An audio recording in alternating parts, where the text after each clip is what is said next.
All right, film geeks, after months of waiting and excited giggling, I finally saw Killers of the Flower Moon last night.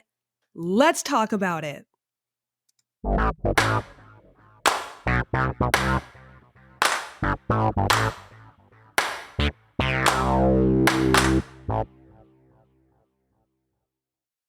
What's up, y'all? Welcome back to another episode of All Right, Let's Talk About It. My name is Savannah. I am your host. I do film reviews and film industry commentary.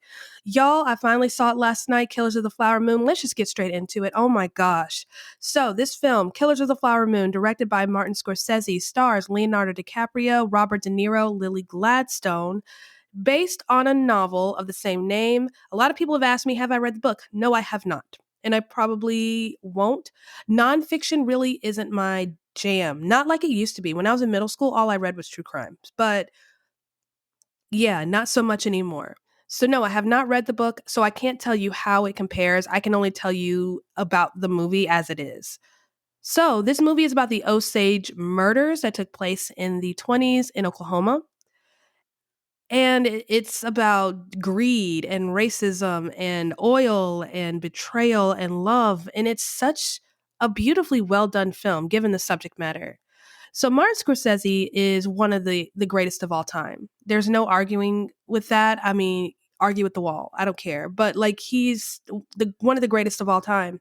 And it makes me sad because he's in his 80s now.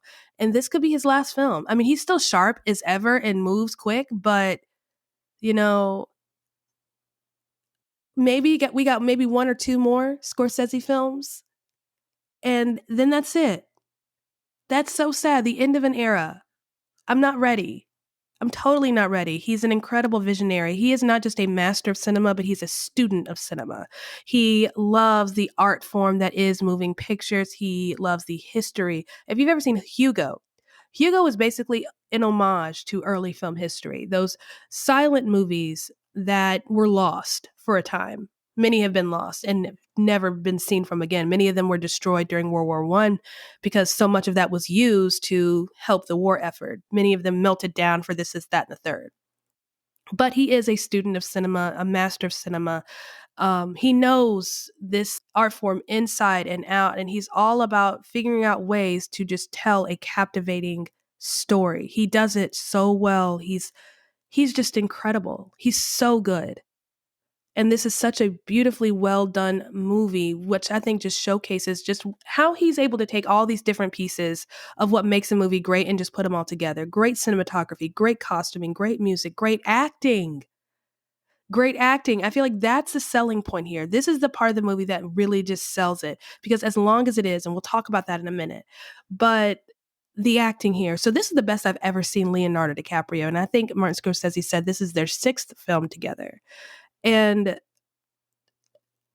I think I love it when I see directors and actors that collaborate quite a bit because you can definitely see that relationship play out on screen, that sense of trust and understanding and the love they have for one another.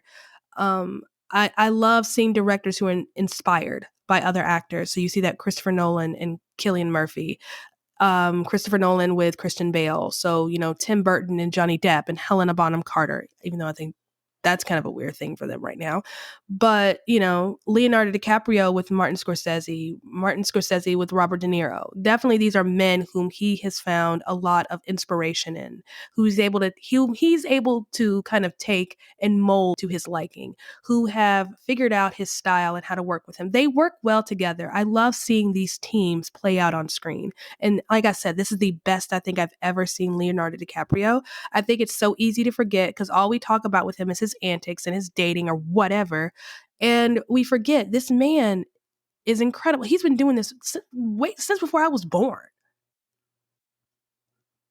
Since before I was born, Leonardo DiCaprio has been running the big screen. And he's so versatile. He's so good. He plays a man who is so weak and traumatized and does unspeakable things. Martin Scorsese was able to take this man who did awful, evil, terrible things to the woman he loved, and he found a way to make him complex and almost sympathetic. Because at times I hated him. I couldn't stand him. Like, how could he do such a thing? And then there were moments where I was rooting for him to just gain some strength, grow a backbone. He was gullible and easily manipulated, kind of a dupe, um, easily played. And he was taken advantage of by his uncle, played by Robert De Niro. This is about, again, the Osage murders, and it's all about oil money, which is a different kind of rich. And the Osage had become rich with oil money, so you had a lot of people, white men, mostly families, coming into the area trying to get a piece of this action. And, it's not just oil money, but a lot of land, so a lot of opportunities to make money off of this land.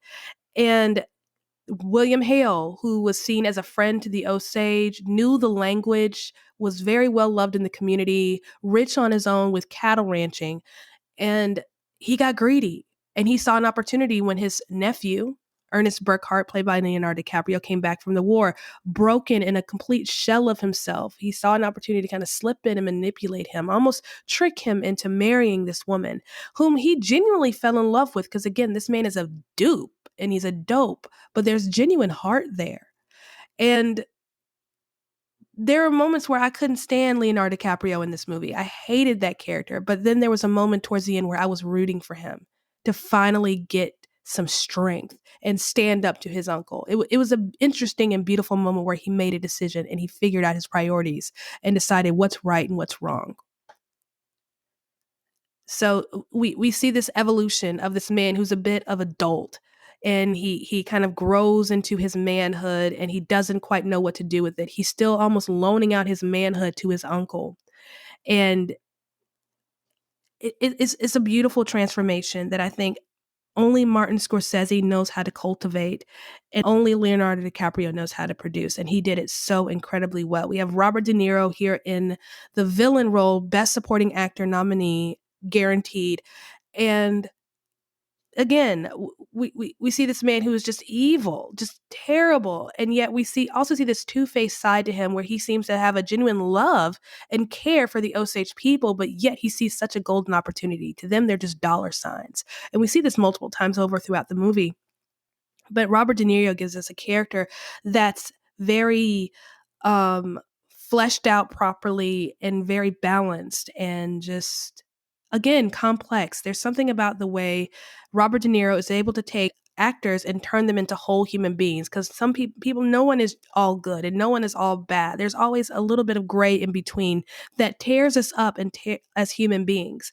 I think what a lot of people are hoping for this movie is that we would come away with this absolutely 100% hating all of the bad people in this movie, and that's not quite how it fares out. Yeah, you don't like them in the end, but there are moments throughout the movie where you feel a little bit of sympathy, where you see a bit of the humanity and something in them that's slightly relatable.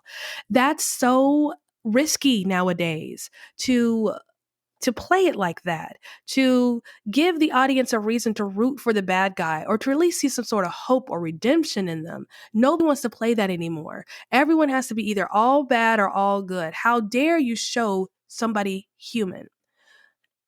And then we have Lily Gladstone, who plays Molly Burkhart, who is the wife of Ernest Burkhart. And I've talked about this a bit before, that Hollywood doesn't know what to do with female characters anymore. They have this way of stripping away their femininity in an effort to show them as strong. Martin Scorsese clearly has no love for modern cinema right now, which is being, oversaturated with franchises and reboots and remakes. This is a man who loves old school cinema, old school characters, the old school way of telling a story and fleshing it out. And so we have this woman who isn't stripped of her femininity, but it is on display and it's beautiful.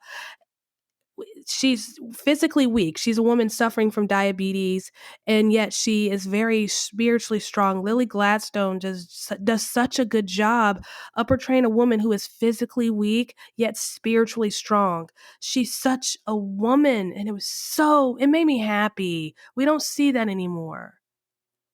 So we're really starting to see movies where a movie is led by a woman and yet everyone around her that's more interesting is a male. We don't get that here.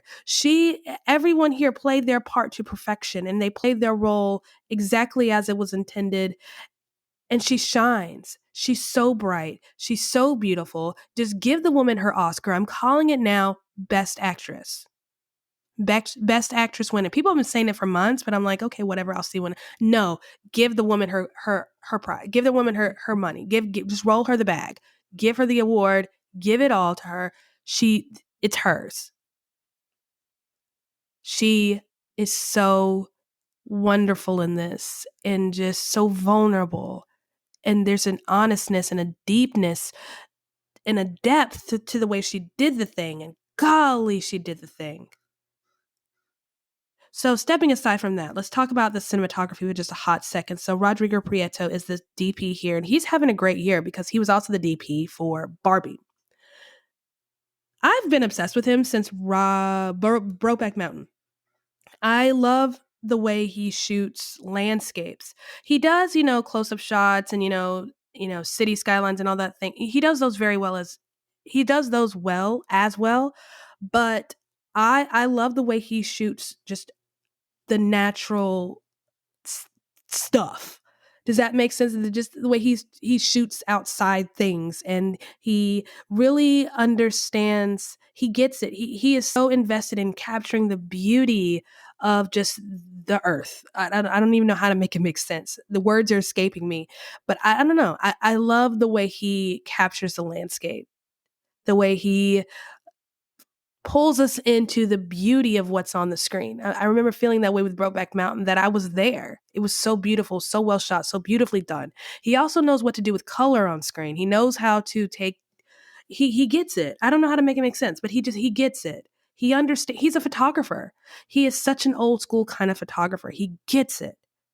He understands framing and angles and lighting and color, and he understands what it means for us to get the big picture and then to narrow down into something small. He gets it. He's such a beautiful and well done photographer, and I am nervous because I know he's going to get a nomination for this, and there's potential for him to be nominated twice in the same category because of Barbie. I don't think Barbie is the biggest contender for cinematography, but it's possible. But I think it's going to go to Oppenheimer. Honestly, I swear to God, I think Oppenheimer is going to get it for cinematography. I mean, I feel like that's a win, but this is heavy competition here. This was beautifully shot, and take the way he frames things, the way Rodrigo Prieto knows how to frame a picture, and match that with the way Martin Scorsese does blocking, the way he likes to keep a frame busy and he pays attention to those details. Oh my goodness. It was wonderful. The sound mixing in this was also beautiful. I think any kind of Native American music, there's something so spooky and haunting and beautiful about it that just kind of it hits the soul in a different kind of way. I think of music like The Covenant, Guy Ritchie's The Covenant with Jake Gyllenhaal earlier, where they had a lot of the Middle Eastern music kind of infused with some kind of modern score. Or if you're on TikTok, anytime you see a haka, um, stuff like that, that's different than what I think a normal American audience would really kind of gauge into. Something that's very ethnic or ethereal or otherworldly for us, that just resonates a different kind of beauty and speaks to our soul in a different way. We may not understand what's being said or what's being done, but it hits a nerve at the bottom of our soul and in our gut that produces an emotion that sometimes words just can't explain. The music in here, I feel like, does that. I loved it. I thought it was beautiful. But overall, I feel like I'm missing so many things. So we talked about the direction, we talked about acting, we talked about cinematography. Costuming in here is beautiful. Go ahead and just give the woman her Oscar for costuming. My goodness. Um, just a lot of detail that had to be taken into account. Um, the culture of the Osage was on full display. There was no mistaking it. And so many different aspects and levels to it, just almost like on a spectrum where you had, the very indigenous part of it with the, makeup and clothing and traditional garbs. And then you had the everyday Osage, kind of wealthy apparel where they still had so much of their Osage-ness in their clothing, but also that kind of American regal wildness about it. It was just very intricate and beautifully done. It was really it was almost like looking at a color spectrum, if that makes sense. Just beautiful. But yeah, I absolutely loved this movie. Now, talking about the runtime, it is 3 hours and 26 minutes, which is very long. This is the longest movie I've seen this year. It is the fourth 3-hour long plus movie that I've seen this year. So Avatar I saw this year, Beau is Afraid, Oppenheimer, and now this one. I was worried going into it that I would not be able to sit for that long without having to go to the bathroom. That was my biggest concern. I honestly didn't feel the 3.5 hours. It's very engaging. It kind of sucks you in. It's a very engaging, very deep, laid back, chill kind of story. The way it's told, it's brutal, definitely, but I didn't feel it at all. Now everybody's different. I wouldn't say I'm used to sitting like that, at all. I wouldn't call that normal for me because obviously I was nervous about it, but I didn't feel it at all. I think that 3 hours and 26 minutes is very daunting. It's intimidating and it's definitely going to hurt them at the box office. But honestly, I didn't feel it. I love this. I thought the pacing was just wonderful. Absolutely wonderful. So, and I love pacing. Y'all know I love pacing. You know I love the way a movie moves. And I thought this movie moved very, very well. So, yeah, that's what I think. I think this is a masterpiece. I think it's beautiful. I think it's a wonderful. I expect awards and nominations and wins and all of those things. And it makes me sad because if this isn't the last Scorsese film, it's one of the last. And I'm not ready for that.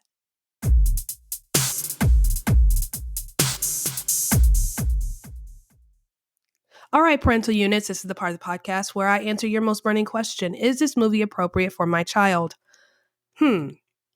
Well, short answer is there's no easy way to answer this because number one, this is historical fiction. So obviously, if you're wanting to educate your kid, this movie is very important. It's not sexual in nature. I think there's just one scene where clearly a husband and wife are about to get it on, but that's about it. There's some innuendo here and there, some implied promiscuity, but there's nothing like that. Drug use is not really present here. There is smoking, alcohol use, moonshine, stuff like that. So, talks about depression. They call it melancholy. So there are those things. And obviously, this me being a movie about mass murder or, mass murder, I think it's a bit good word, or serial murder, however you want to call it. No, mass murder is actually the good word for it, the good phrase, mass murder. So there are definitely scenes of people getting shot. It's not implied. You see it on screen. It's very jarring. Blood, all the things, guts, brains. I mean, it's there. And it's not left to the imagination. Some of the sounds. There's at one point where they cut a woman's skull open in plain view of everyone, and you can hear the saw. And this isn't, like an electric saw that they would have now, but this is a hand saw and you can hear it. And the look on Lily Gladstone's face as they're sawing this skull open is just, God, she deserves an Oscar just for that. Beautiful. So there are those things. So keep in mind, number one, the runtime, like I said, 3 hours and 26 minutes. Can your child sit for that long? Are you going to have to make frequent trips to the bathroom? Again, this is an Apple produced movie, so this will be on Apple TV Plus at some point, probably sooner rather than later. I imagine that they knew going into this that they weren't expecting a big box office return, that most of their money was going to be made streaming. So there's that part. And yeah, I think that answers it pretty much. This isn't a movie, I think it's not made for kids, but I think whether or not it would be appropriate for your child depends on what you're comfortable with as a parent and whether or not you feel like sitting for 3.5 hours with your kid in a movie theater. I think this is an important story in American history. It's something important for us to know. And I think this movie is an easy way for young kids to digest it. The book I've heard is brutal. I haven't read it. I think I mentioned that. So that's I hope that answers your question. This is one of those, it really is to your discretion.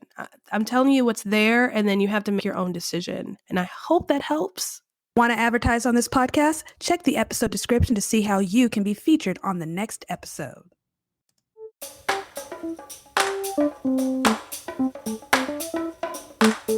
Thank you so much for listening to me rant and rave about yet another movie. So that was Killers of the Flower Moon, directed by Martin Scorsese. Just to sum it all up, I thought this was a beautifully well done, long work of art. And I thought Lily Gladstone gave a definite Oscar-worthy performance. The way people have been hyping her up, definitely well worth it. Definitely true. They weren't exaggerating. She's incredible in this. She's amazing in this. And well done. Hats off to her. So what's coming up? So I am going to be seeing The Birds at my AMC on Sunday night. I'm excited. I think it's like the 60th anniversary or whatever. This will be the first Hitchcock film I've seen in theaters. So I'm looking forward to that. And then next week, I'm seeing Friday Night at Freddy's on Thursday. And then on Friday night, I'm seeing Anatomy of a Fall. Anatomy of a Fall is an Oscar contender. At least that's what people are saying. So definitely looking forward to that one. I believe that's also a true crime movie based on a true story. And then the week after that, I haven't the slightest idea. Yeah, no idea what I'm seeing the first week of November. Because of the actor strike and because of the Taylor Swift movie, so many release dates have been pushed around here and there. And then I think the week after that, if I remember correctly, I believe it's the Marvels that's supposed to come out that next week. So the second week in November is the Marvels. I already have my ticket for that. I'm waiting to get tickets for the Hunger Games movie. I have my ticket for Wish. I'm actually seeing that the Tuesday before Thanksgiving.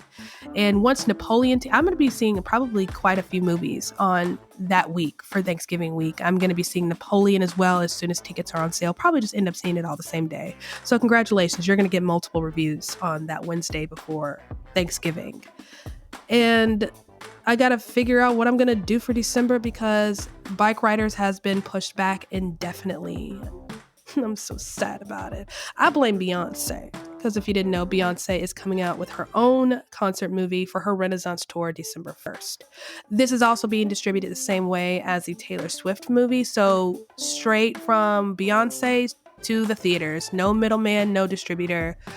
AMC is the distributor. And so that's exciting. That's amazing. Box office wise, Taylor did incredibly well. Congratulations to her. But yeah, that's what's coming up. Let me know if you see Killers of the Flower Moon. Let me know if you've read the book. Tell me what you think and if I should read it. Here's my question, because I am not a big fan of nonfiction. Not anymore. I used to read true crime all the time. How is the story told? If it's very factual, like this is what happened and I'm telling you the events as they're being told, I'm not going to read it. But if it's told like a narrative, I'll read it. If it's written like a story, I'll read it. That is the best way to engage me in nonfiction. I know that sounds lazy, but hey, I can read fiction all day. Nonfiction, it takes me a minute. It takes a lot of effort for me. Weird, I know, but there it is. So let me know what you think of the movie. Let me know what you thought of the book. What are you going to be seeing in the coming weeks? What Oscar movies are you looking forward to seeing? Because they're going to start rolling out in, November, December, and January. But yeah, those are my thoughts. Those are my feelings. Let me know what you thought. Don't forget to like, comment, and subscribe. You guys are amazing. I love you. And I'll see you next time.